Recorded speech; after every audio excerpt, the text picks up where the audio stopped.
నమస్కారం, ఏడియన్ న్యూస్ కి స్వాగతం.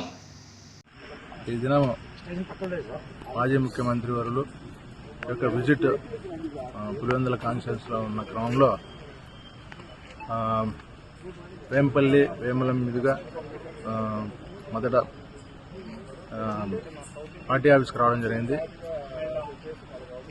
అంతకుముందు వచ్చే క్రమంలో ఇక్కడ ఉన్నటువంటి సిబ్బంది అందరినీ కూడా పార్టీ కార్యకర్తల్ని అందరినీ మీటింగ్ హాల్లో వాళ్ళని కూర్చోబెట్టడం జరిగింది.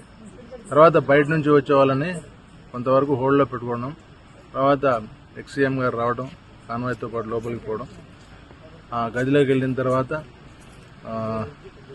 అవి ఆల్ ఫాలోయర్స్ని 1 by 1 లోపలికి పంపమని ఆదేశించడం జరిగింది. ఆ క్రమంలో అన్ని కూడా 1 by 1 పంపిస్తూ ఉన్నాము. ఆ హాల్లో దాదాపుగా 200 మంది మాత్రమే ఉన్నారు. ఆ 200 మంది కూడా ఒకటే ఎంట్రీ పాయింట్, వాళ్ళంతా కూడా ఒకేసారి గుమిగూడడం జరిగింది.